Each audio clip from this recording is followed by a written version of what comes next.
Well, welcome to Speed Life 2005 in lovely Puerto Vallarta, and welcome to you at home, wherever you may be viewing this. It's nice and warm here, so if you're freezing your ass off, you should have been here, right? Let's give me all a round of applause, yes? Thank you, thank you. Thunderous round. So, wow, we have quite a week lined up for you, and I thought I would begin by playing with your minds just for a little bit. We are going to be undergoing some very interesting and unusual learnings throughout the entire week. And one of the things I want to encourage you to do is not to learn in your traditional ways. I've said this time and again in many products, but I believe a theory of learning is really necessary. A good way to learn is necessary to absorb any technological material, any set of technology, whatever it may be, whether it's from me or whether it's from me. Is something that you want to have a good way to learn. So I want to tell you that traditional classroom learning where you sit there and take notes and just get a left brain cognitive understanding is probably not enough to get you to really change. It's important and it's necessary, but it's not enough. So throughout the week and during the time when you at home are watching this, I'm going to be having you doing drills and exercises. There's going to be a lot of that. One of the things I thought I'd start off is by relating something that came to me from a dream. I'm very big on dreams. And about 3 weeks ago, I had a series of repetitive dreams, and they were all pretty much the same dream. So whenever I have a repetitive dream, I know there's some real meaning in that. And the dream, first of all, anyway, how many here have ever seen or at least heard of the show The X-Files? Who has never seen The X-Files before? Right? It's about two FBI agents who investigate bizarre, unusual phenomena like UFOs, Bigfoot, really strange, totally unusual stuff like the Bermuda Triangle, Jewish women who like to give head. No, just kidding. Just kidding. Just kidding. Without jewelry or other payments. Seriously. So there's a male agent, Agent Mulder, and then there's a female agent, Agent Scully.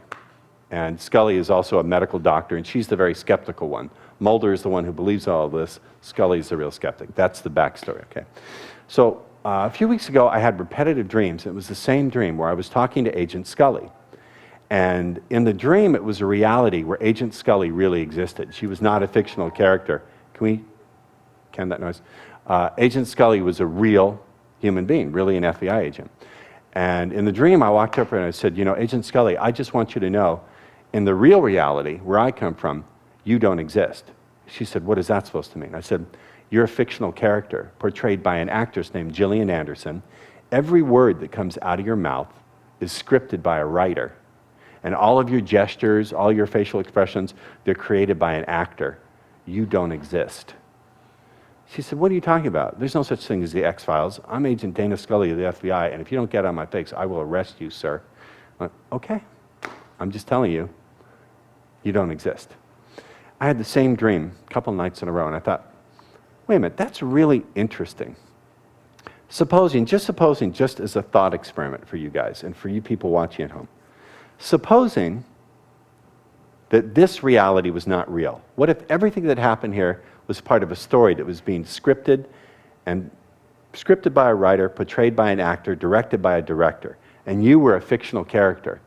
If you could step behind the scenes into the real reality where all that was being planned, and you could tell them how to create a fictional character that could enjoy the maximum amount of freedom, the maximum amount of exploration, the maximum amount of fun, what would you tell the writer to write in terms of your beliefs? How would you have the writer create your character? What beliefs would you want the writer to create for your character? What patterns of action would you want the writer to create for your character? How would you tell the actor to portray you such that you had the best feelings when you were walking around? How would you tell the actor to portray your centers of energy? Do you understand what I'm saying? If you could go back into the real reality where the fictional character that's you, that's played out here, could be created, what would you want to design in? How would you begin to design the character you are in this fictional reality? So since it's going to be scripted, what kind of things would you tell the writer to have come out of your mouth? What kind of attitudes towards life? What kind of beliefs? Interesting, huh? That's a pretty interesting mindfuck to engage in. So when we take a break, the next break, I want you guys to spend about 10 minutes answering that question. So assuming that this is a fictional reality, I'm a fictional character, you're a fictional character, everything that comes out of us is scripted by a writer, acted out by an actor. How would you help the writer and the actor build your character? What would you want to put in there? What beliefs about life? What beliefs about learning? What beliefs about money, about women, about sex, about how reality works would you want to put in? Do you understand? Are you getting this? It's a weird question, isn't it? But I want to begin to encourage you to ask really weird questions, because really weird questions can produce some very interesting and novel answers. Does this make sense? Because I just want to give you a very little bit of conceptual theory. I'm going to reveal my understanding of how I think how everything works. Since we're going to be talking about magic and deep level programming, I think there are two ways to look at humans and to look at life. This is my guess. It's only a guess, but this is how I think it works, and this is what this week is going to be about.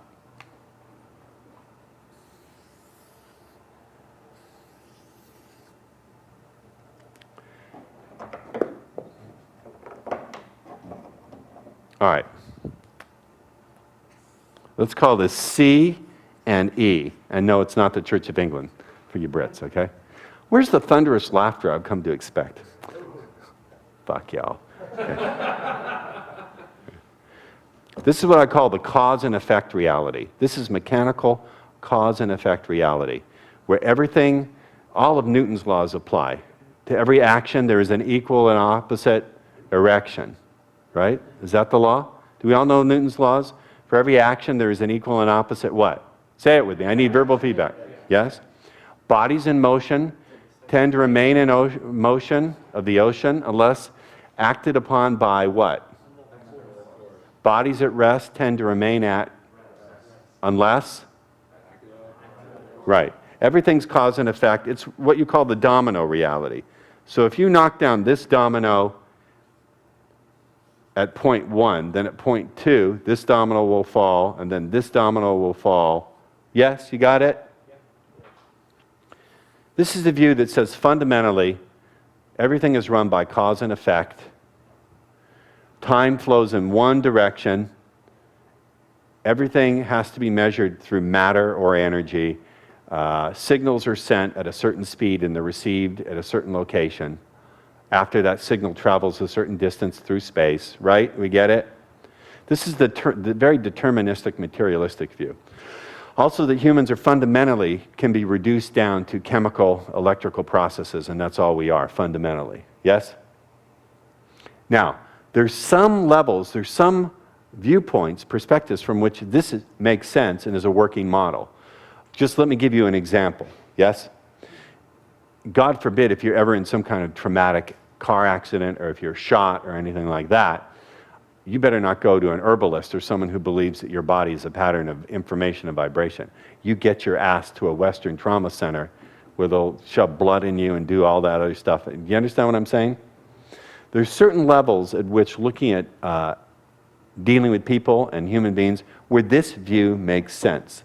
This is also pretty much the view of archaeology, that your past is what matters, that your genetics determine what you can do in your life, blah, blah, blah, blah, blah. Yes? Now, the trick is to not throw this out entirely, because there's some levels at which, if you look at it from the right perspective, this actually makes sense and you can get results and it works. What I want to tell you is I also think, for lack of a better word, there's what we'll call a non-local reality. That just means it stands outside of time, it stands outside of space, meaning this reality is not bound by time and it's not bound by distance. It's everywhere simultaneously present. In this reality, everything is connected. Everything is instantaneously connected all the time anyway. It's a reality of connection, and this reality, what counts as information, patterns of information, which organize things, patterns of information, patterns of vibration. Information, vibration.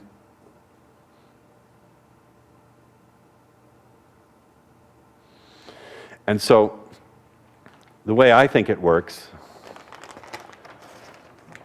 is most people are still stuck in this reality. A leads to B, leads to C. Yes? And what I'm here to tell you is A, B, C, all lumped together up here, leads to this. The patterns of information, energy, vibration up here can actually influence all of this. It can influence it backwards in time, forwards in time.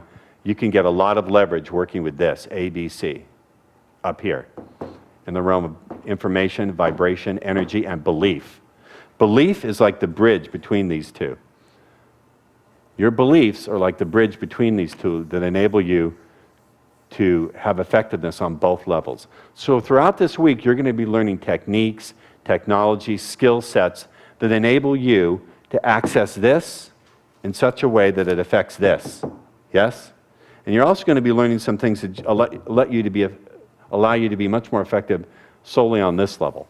Does that make some sense? Yeah. Now, let me just say, this is a metaphor. I'm not saying that this is actually above. That's a metaphor. It could be to the side or in the corner. Or if anyone's familiar at all with string theory, the idea that there are dimensions that are curled up or rolled up that are infinitely small. I happen to believe, this is my belief, I can't prove it, this is my suspicion, that we as humans, our consciousness as humans is participating in many realities simultaneously. That we already have a foot here right now anyway. And in this reality, we're having multiple existences, experiencing many, many forms of consciousness. It's just that right here, we're selected down into this, so here we're just limited to what's human. You understand? But I believe our consciousness is much bigger than what's currently being filtered through our bodies. Does that make sense? Our consciousness is simultaneously participating in a lot of stuff up here. Now, how's all this going to help you get laid more? Because I know that's what you're asking. How's it going to help me make more money, get more of what I want in the world? What I want you guys to get, look up here. What I want you guys to get is that when I talk about things like belief, energy, pattern of vibration, patterns of information, this is not airy-fairy, new age, hug a tree, save the whales. Let's all join hands and sing Kumbaya, my Lord. Right? I don't believe in that shit. They're very, very extremely practical tools that will cut through a lot of crap and allow you to make huge leaps in your life if you apply them consistently. Does this make sense? Yeah. Yes? Okay, good. This is yes. Yes. This is no. I prefer the verbal feedback. Anyone have any questions, disputes about this? No? What's going on with you? I'm watching this. You get... The music kept me up late. Oh, you're up late? All right. So let's deal with that. Let me show you some things to wake yourself up. Yeah? Sure. You all right with being on camera? I'd rather not. Okay, then you don't have to be on camera. I'll show you. Let's do some things to wake yourself up. Because, again, remember, one of the things I'm going to teach you is bring your body with you.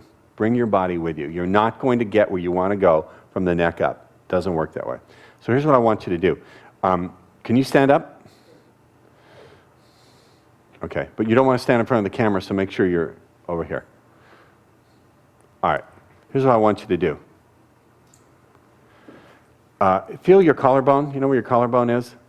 Okay, so cross your hands over, put your thumbs in here, and dig. You dig around, you'll find a spot where it starts to hurt. Below your collarbone. You dig around, you feel that spot where it hurts. There's like, dig around in there till it hurts. Breathe.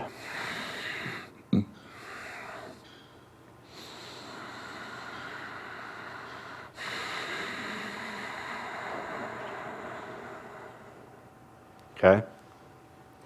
Grab your ears like this. Tug down. Tug down.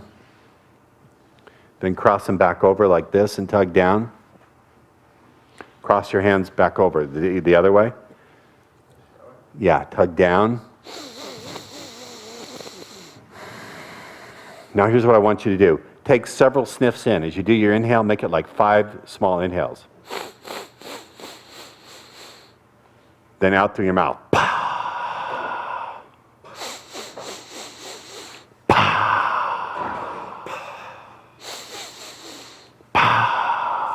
and turn around and rub back here.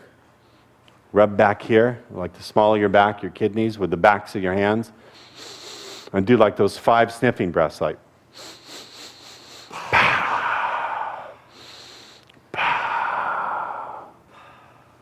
Now look over here. Look over here.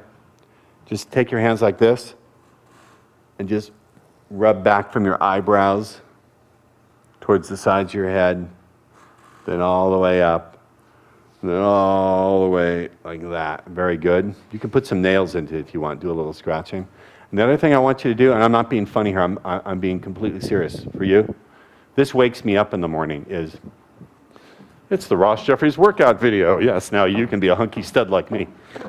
What I want you to do is be very careful, is in the back of the room, I'm serious, I'm not being funny, I'm being completely serious, is you roll back on the ball like this, and then as far as comfortable, lean back here. You know the breath of fire? Do you know how to do it?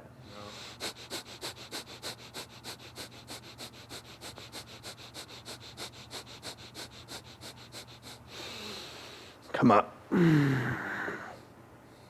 So I want you to lean back on that ball as far as comfortable. If you can put your hands back on the ground, do it. And breathe rapidly through your nose.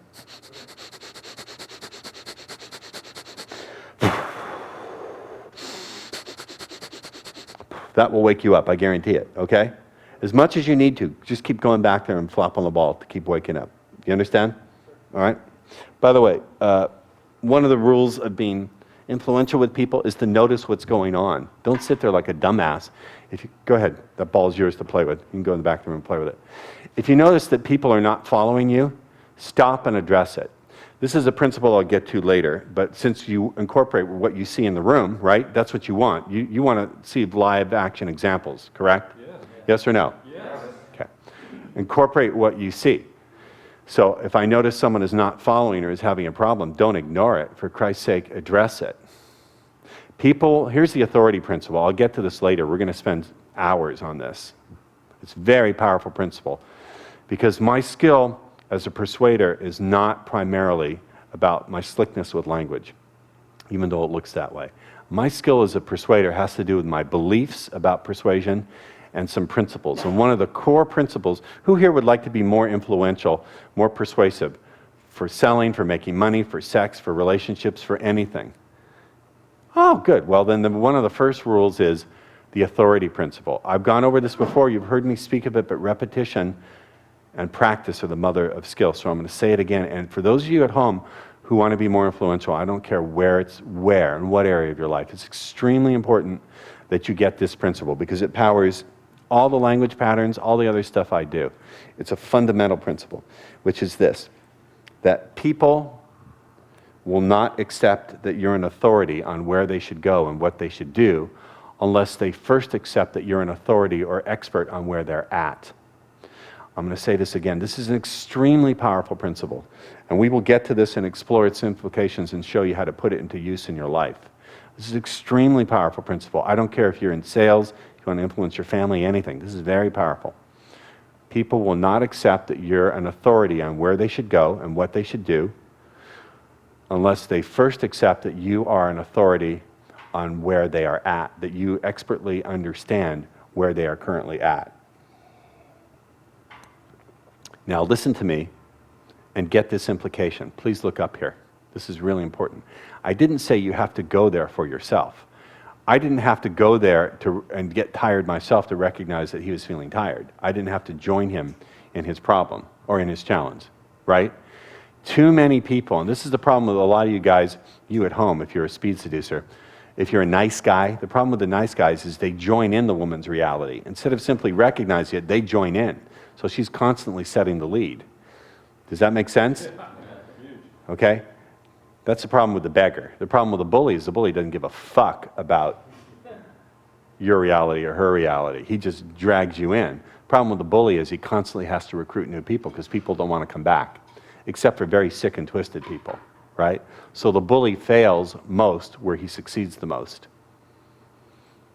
So you don't want to be a bully and you don't want to be a beggar. You want to be able to set a strong lead, but you also want to be open to information without having to go where the other person's at. So if you're having trouble because you're too open and people are dragging you into where they're at, then you need to learn some specific skills and rituals which we will teach you so you keep your energy strong, you keep your intent strong, you can see where the other person's at, but they can no longer get to your information or your energy. Does that make sense? That's what Shirlene is going to contribute to you guys. That's why I bring these people along. I don't just bring them along because they're my friends and I like them and I've benefited from them. I see where what they're teaching fits in as a different module to support everything else. All the teachers, everything you're going to learn this week, we all support each other synergistically. There's a way in which it all fits in. Now, you may not see it, but you have to trust that I see it, and I've designed it well. Yes? That makes sense? So, we were talking about, what were we talking about? Where were we? Let's track. I know where I was, but do you know where I was? That's right. But we were talking about reality over here, okay? So the point I want to make for you guys is my teaching to you is this stuff about belief, energy, patterns of information, patterns of vibration. This is not airy-fairy, nor is it exercise in intellectual masturbation. These are extremely practical, very powerful tools that enable you to make very big leaps. Yes? Yes. Any questions so far? Comments? No? Praise? No? Sounds good. Sounds good. So what this week really is about, I think it's very much a yogic practice. Anyone here do any kind of yoga? Anyone here study the Yoga Sutras at all? When I say yoga, I don't mean bending or twisting or doing any of the postures. There's one definition of yoga. Yoga comes from the word, and Mark will tell you more about this, comes from the Sanskrit word to yoke, to link towards, to link or up with something. When you yoke an oxen to the plow, I think fundamentally this week is about linking and unlinking. It's about unlinking from the patterns of response, emotion, behavior, belief that keep us trapped, that take away choice, that don't really serve us. The yoga term for this is samskara. Samskara, Mark will explain more to you about that. But samskara, basically unconscious patterns of perception, awareness, thought, desire that we either develop through life or we're born with them. Some people, I'm not going to get into this, would say they come from past lives, whatever. But they're there, and they're so habitual, we don't even know that we're responding on that level. The metaphor I would give you is a fish. Let me ask you a question. When you were a kid, anyone ever have pet fish as a kid? Yeah? Well, when I was a kid, I used to annoy the hell out of my mother with a lot of questions. And one of the things I said to my mother is, "Do fish sleep?" She said, "I don't know. Why don't you find out for yourself?" That was my mother's typical way of dealing with me, saying, "I don't know, look it up," or "I don't know, you go find out." Did anyone get that email newsletter I sent out about my best teacher, my mom? That's all true. That really was her birthday. That's all totally true. So, sure enough, as a kid, I did a little hypnosis. I said, I'm going to wake up at 2 o'clock in the morning. So I remember as I was going to sleep, I said to myself, I'm going to wake up at 2 in the morning. I'm going to wake up at 2 in the morning. And sure enough, 2 in the morning, I woke up. I go out to the fish tank, and by golly, you know what I discovered? Fish don't have eyelids. So they can't close their eyes, but they're all at the bottom of the tank, barely moving. I thought, okay, they're sleeping. Then the next day, I said to my mom, well, I think maybe fish sleep, but they keep their eyes open. She said, okay, kid, that's good. Gave me a look. I said, Mom, do fish know that they're wet? And she looked at me and she said, I don't know. Why don't you go find out? How would I do that? So next night, I'll wake up at 2 o'clock. I will woke up at 2 o'clock. Took a fish, scoop, there were guppies, so it took me a while. Got one out of the tank, put it out there, it's flopping around. But I better put it back in the tank, so I put it back in the tank. I thought, you know what? Fish don't know that they're wet because they're in the water all the time. Fish don't know that they're wet because they're in the water all the time. Well, it's the same thing with fixed habitual patterns of response, particularly layers of emotion, layers of anger, layers of resentment, whatever it is, layers of sadness. You don't even know it's there because it's so habitual, you don't know anything else. Yes? So a good practice that we will teach you is to learn to look at these things from a place of pure awareness. Pure awareness that's unconditioned, that's not covered up by anything, that can see with absolute clarity. So you're no longer stuck in it. Does this make sense? The basic yoga idea, I'm going to have Mark teach a little about the Yoga Sutras. You ought to get a copy of the Yoga Sutras. I would recommend, Mark actually edited a book called Heart of Yoga. And in Heart of Yoga, he has the Yoga Sutras with his translation and his commentary. So I would recommend that book. I study the Yoga Sutras and they're fabulous. Patanjali wrote these, some people think like 3,000 years ago. It's only something like 194 sentences. But in that 194 sentences or sutras, he displays an understanding of human psychology and perception and awareness that is, I think, far beyond what we even have today. I mean, this guy was the real shit. Are we all awake? Yeah. Yes? Do we need to do more of that silly-ass breathing? So the question is, how do we unlink from all these patterns, and then how do we design in and link towards the things that really serve us? What are the practices that we can use to link towards the things that really serve us and to unlink from the things that don't serve us? Does that make sense? Yes. Would that be a useful thing to do? Now, here's the challenge. Here's the really interesting, funny thing. I was having a conversation with Roger about this, and it really is a very interesting and profound point. Most people don't bother to do any of this stuff until they get into a big crisis. Most people will not bother to even look at these practices of linking or unlinking until their life hurts so bad that they finally start paying attention.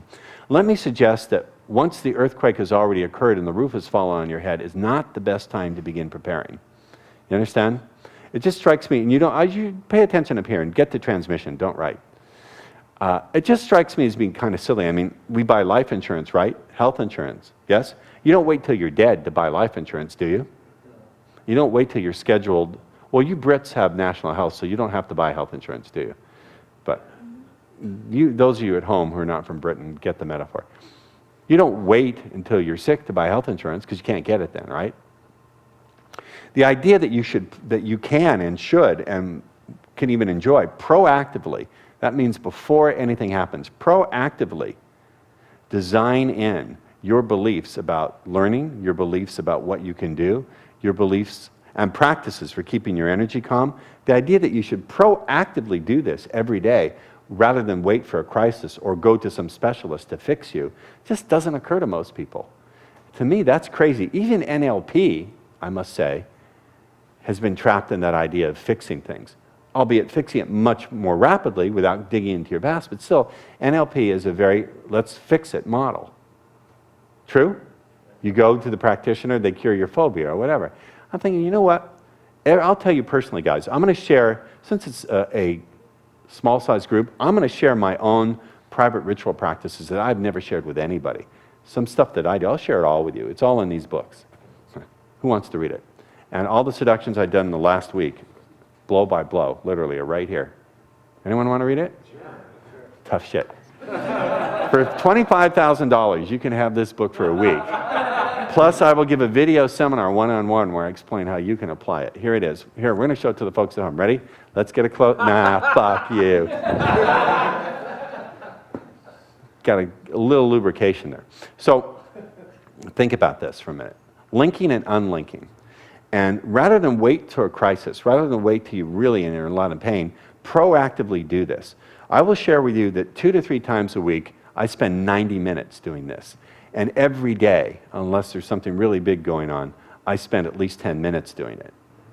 10 minutes, all the beliefs I'm going to teach you, 10 minutes a day at least I spend reinforcing them. And 2 to 3 times a week, I spend 90 minutes doing it. I do this. I've created it. There's no reason or excuse for you guys not to be doing it. And that's the level of dedication you really are going to want to have to really make huge progress. And if you do this, if you proactively, before there's a crisis, before there's a problem, design this and reinforce it every day, then you're going to be ready. Now I want to give you another very profound little piece of information. It's in all your notes. So here's what I want to discuss it. I'm going to look up here. I'm going to give it to you. We're going to discuss it, and then you can write it down. I want you to get my transmission, because I do transmit things. Not diseases, though.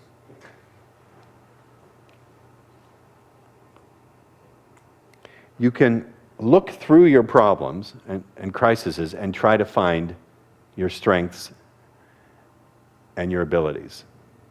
Or you can proactively design your abilities and your strengths and look through them at your challenges. Does that make sense? In other words, you can stand inside all your crises, stand inside all your challenges, stand inside all your shame, your sorrow, your anger, your pain, your fear, and from there, try to find your resources. But it's like starting out with glasses that are coated with sticky molecule dog shit that just doesn't want to come off, and you're scrabbling to get it off. You can stand inside of that and try from there to find your resources. Or you can proactively, every day, I don't care if it's just for a little bit every day, and some days more, some days less.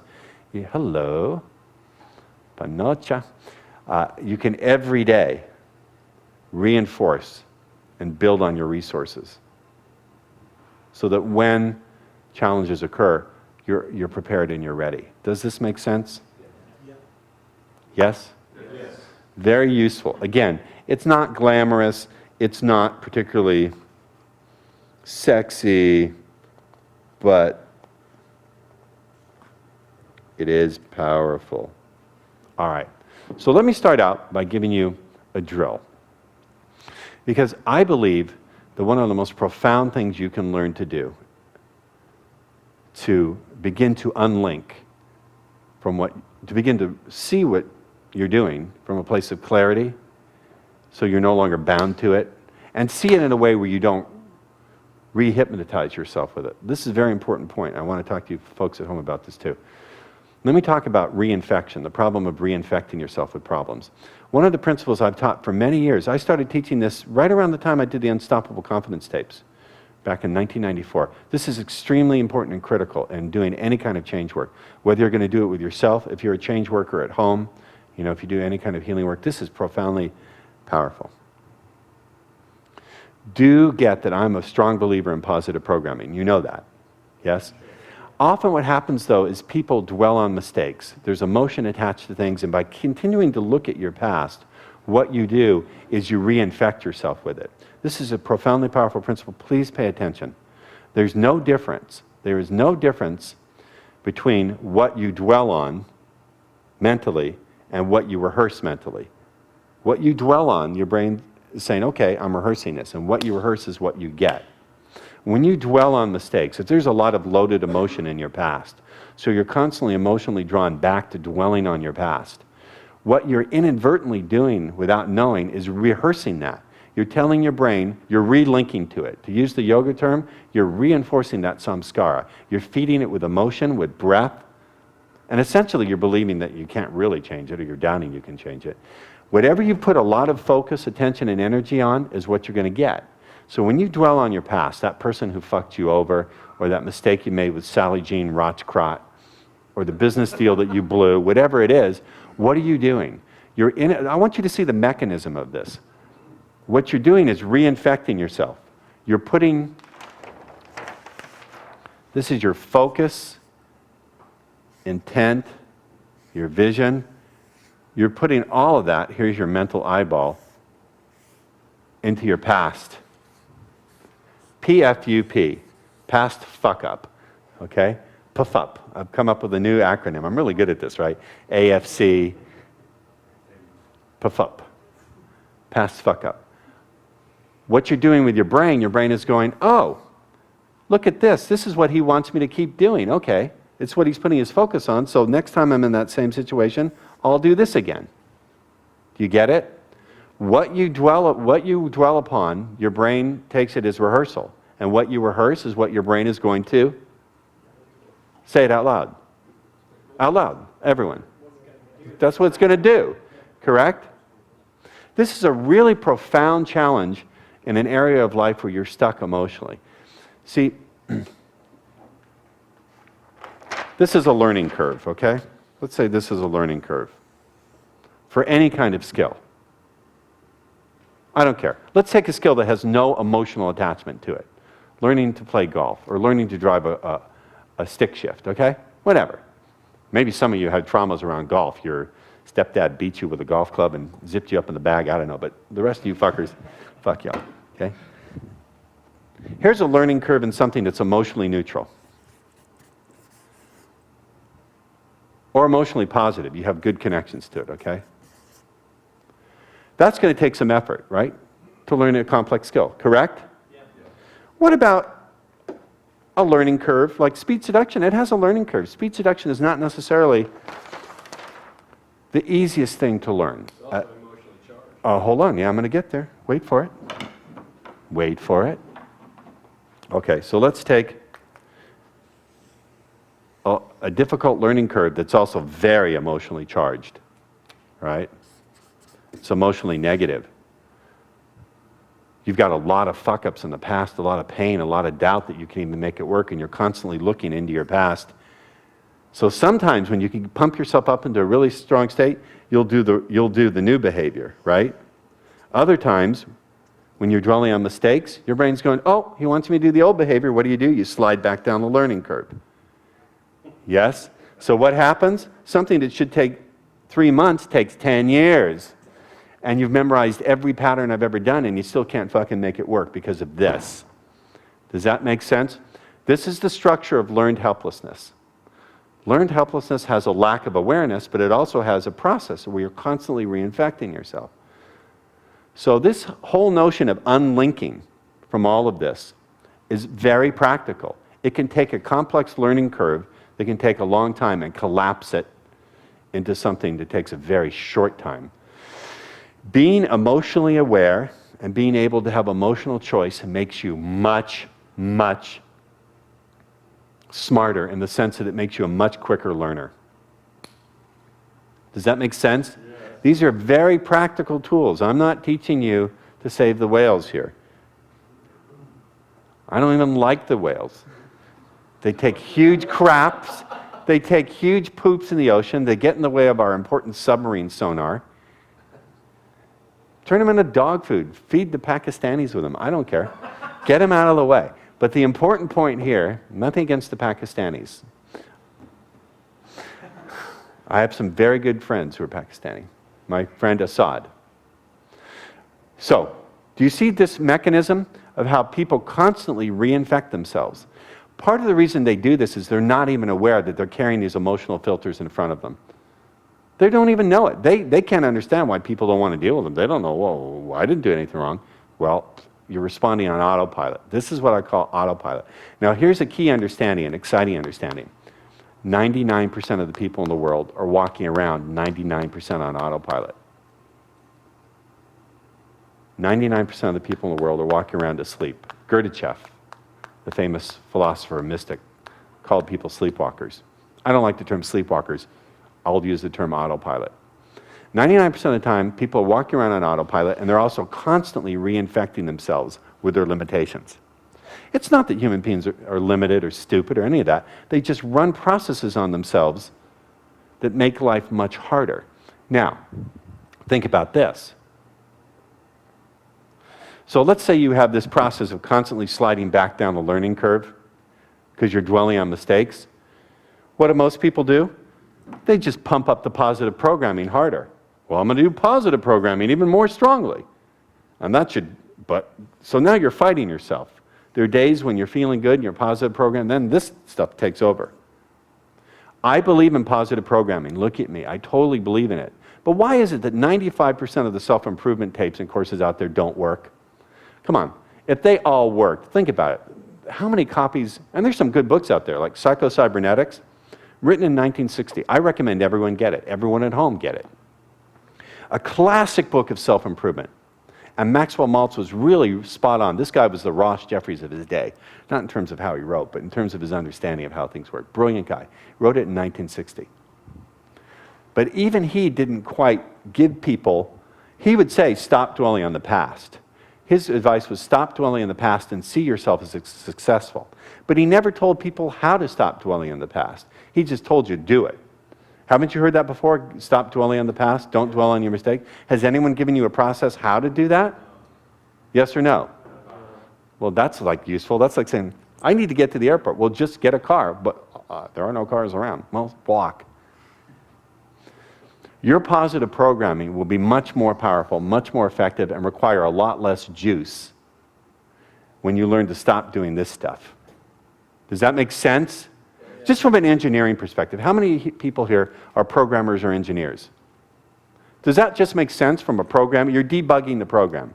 Yes? Does it make sense? Yeah. This is not airy-fairy mystical crap. It's very, very practical. I'm very hopeful about this because I thought about this. If I can take guys who are engaged in this constant reinfection and learned hopelessness when it comes to seduction, a very emotionally charged area of life, and show them how to get out of it, then we can take this technology for battling learned helplessness into any area of life and really get people off this stuff. So what are the practices to unlink from all this? And I want to start by telling you that breath is a huge one. So I want to show you, this is a new form of breath. I haven't taught it yet, except to 2 people personally. No one here in the room, I think, knows it. I first started teaching it, someone came to me. I normally don't do one-on-one consults, but there was someone who happened to be in town, and I forget how he put it, but I agreed to see him. I showed him this. It's really working for him.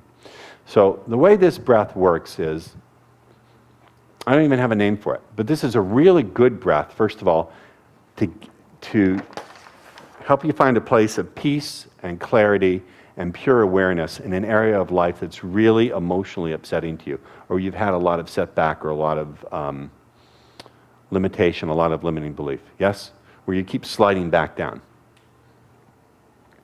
Now the breath works as follows. I'm going to diagram it out, and then I'm going to show it, and then we're all going to do it. Yes? And we'll take a break in 5 minutes, okay? Or 10 minutes. I hear a bladder squirming, and I hear a bowel rumbling too. Yes. Bottled water. We are in Mexico. The breath works like this. Now, I'm going to take a little art class because I'm tired of people laughing at my drawings. Okay? Here's you. Are we getting this on camera? Here's your head. Charlene draws about as bad as I do. We're all, I don't know, this looks suspiciously like something else, doesn't it? Any Freudians? Any Freudians in the room? Well, sometimes a cigar is just a penis. No.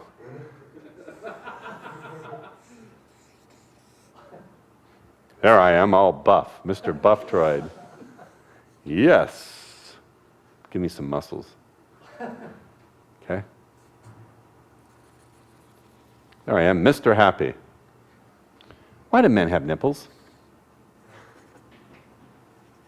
Okay. We'll put trunks on him. I don't want to be accused of selling pornography across state lines, so, okay, he's all covered. All right? All right.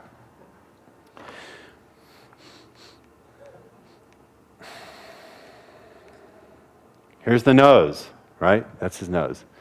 Here's the way this breath is going to work. It's a 2-part inhale. And you're going to inhale right here. See where your chest bone is? Sternum, yes. You're going to inhale right into the space in the sternum, right? It's a 2-part inhale. You're going to take a short little sniff, like, pause for a second. And then really fill the lungs up with air as much as you can from here. So the first inhale, it's only for like maybe 2 or 3 seconds. Pause for a moment, and then really take a deep inhale and let it go, and expand from here, and finally let it go all the way into the belly. And then you're going to immediately release it, but release it like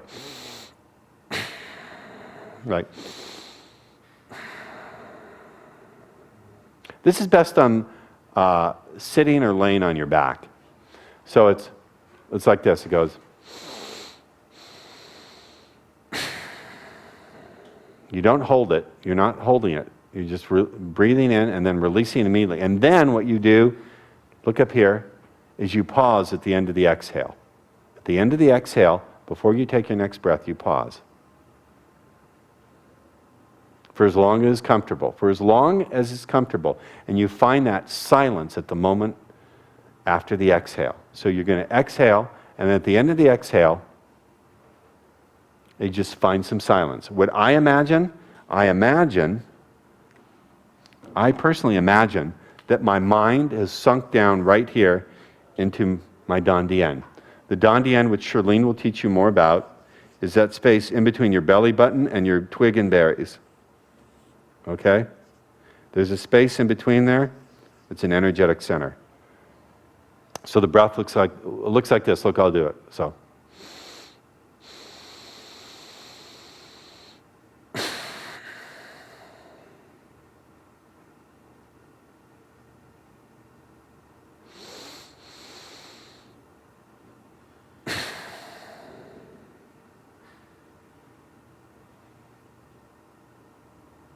That silence at the end of the exhale will put you in touch with a different part of the perception.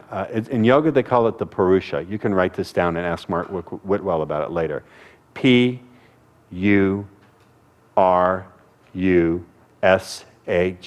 the Purusha. The Purusha is that part of pure awareness that's unconditioned. It stands outside of time. It sees with absolute clarity. But the problem is the Purusha can only see through the mind. The mind is constantly changing. We're going to get back to this in a second, but just the yoga teaching, from the Yoga Sutra, and ask Mark about it. He's going to teach from the sutra, but you'll see it again. Yoga Chitta Vritti Nirodha. That's the first real line of the Yoga Sutra. Yoga Chitta Vritti Nirodha. Chitta is mind stuff. Vritti. Vritti is ripples or waves.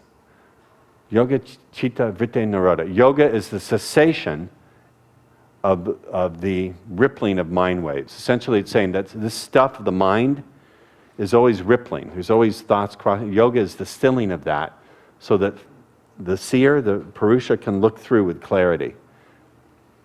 So the seer, the pure seer, has to see through the filter of the mind. So if the mind is constantly going, then it can't see clearly. Do you understand? And through this breath, you cheat your chitta vritti, nirodha. Nirodha is to stop. Yoga chitta vritti nirodha. Yoga is a cessation. Hey, come on in and say hello. Camera off for a sec. Just come in and we can't have any crosstalk or anything. I'm on a roll, so be good. And action. So yoga chitta vritti nirodha. Yoga is the cessation of the rippling of the mind stuff, of these currents in the mind. So the seer can see clearly. Yes, JD. Cessation, not sensation. Cessation, the ceasing, the stilling. The metaphor I would use is, you know that story in the Gospels where Jesus is walking on the water? I think that's a metaphor for stilling the rippling of the mind. He makes it calm, so he's above all those ripples. He is an ascended master. He is a true yogi who can walk on the surface of this stuff because he can make it so smooth. And there's another story where they're out on the boat and the waves are horrible and the storm. He just tells the waves, he says, cease, and the winds stop and the waves stop and everything becomes calm. I think it's a metaphor for being a very highly advanced yogi. But these skills are all in the reach of all of you immediately, right away when you do this breath. Does this make sense? So we understand why. You understand why we're learning this, what the practical application is. This is the start of giving you that space where you can begin to look at your patterns of behavior. Guys, you're going to have to whisper. It's distracting. This is a way of being able to begin to look at those patterns of behavior so you can stop sliding back into them. There's a way of looking at mistakes without reattaching to them. That's what I want to show you how to do. Yes? So this breath, Yates, Kim, you're going to have to whisper. Or please step outside. Thank you. Continue. So, here's the way the breath works again. So the keys are, you can do it standing. If you're going to do it standing, make sure that your knees are slightly bent and make sure you can feel your feet evenly spread out on the ground. But I invite you to practice a sitting, laying down, or standing. You take your pick when we get to it. So let me get a volunteer. Anyone not mind being on camera? Anyone okay with being on camera? JD, come here. So this is the way it's going to look. So you can sit in the chair and do it. I don't care. Stand up, lay down. You take your pick. Make it standing or laying or sitting up for purposes of the camera. So the way it works is it's all through the nose. So you do an initial little sniff. Stand over there. Pause for a second and then release it. Hold at the end of the exhale. for as long as comfortable, then begin the cycle again.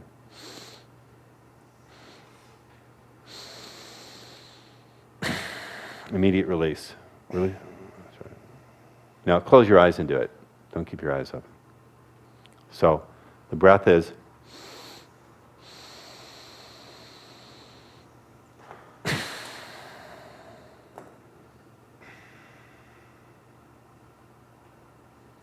gradually over time, that retention of breath at the end of the exhale will grow. This is taken straight from the Yoga Sutra. Patanjali gives 4 different ways to begin to settle the mind, to Chitta Vritti Nirodha, one of which is developing the pause at the end of the exhale. He gives 3 others, which we don't need to go into because we're not going to do them. Now, open your eyes a minute. Okay. So, one of the keys here is you don't retain the breath at the inhale. It's immediately release it. Do you understand? Inhale as much as you can to full capacity and immediate release it. The pause comes at the end of the exhale. The other thing is, when you do this inhale, unlike my other teachings, which I'll show you later where you breathe into the belly, this one is primarily a big breath where you're filling up the chest. And then only at the end does your belly expand. Do you understand? So fill up the chest. The idea is you're breathing into the heart space. And the thing is, it's that second breath that's most fulfilling. It's the second part of the inhale. It's really deeply emotionally fulfilling. You'll find that. It's not sniff, sniff, and then inhale. It's sniff, It's inhale the chest. Listen, it's very simple. It's a small little inhale, and then a really big one into the chest.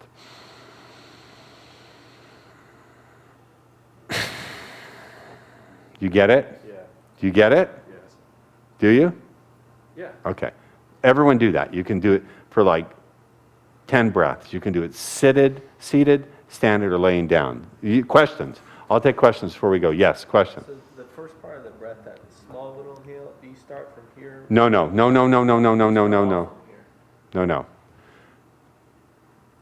This breath, put aside what I've, for this specific thing, it goes here into the chest. This is, So all of it. all of it is into the chest.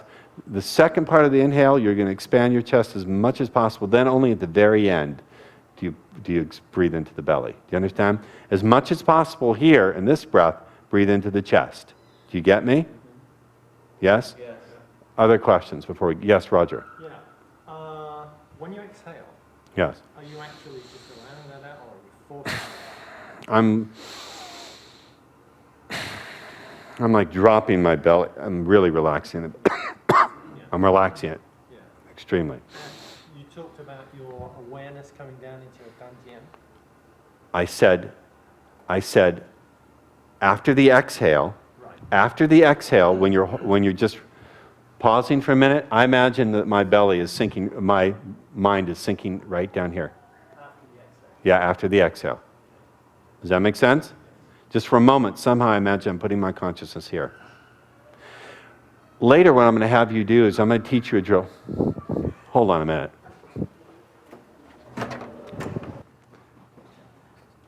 Don't need to be polite. All right. Do you exhale just through your nose? Huh? Exhale. Yeah, do it all through your nose. All through your nose. We got it? All right. Do it for 10 breaths. Action. If you're doing this seated, make sure that you're sitting relatively upright and that you can feel your feet evenly spread out on the floor. Same thing if you're standing up. Get in that habit of being able to feel your feet evenly on the floor. Yes, you have another question? If you're lying down, how should you be? If you're laying down, just lay down comfortably flat, you know.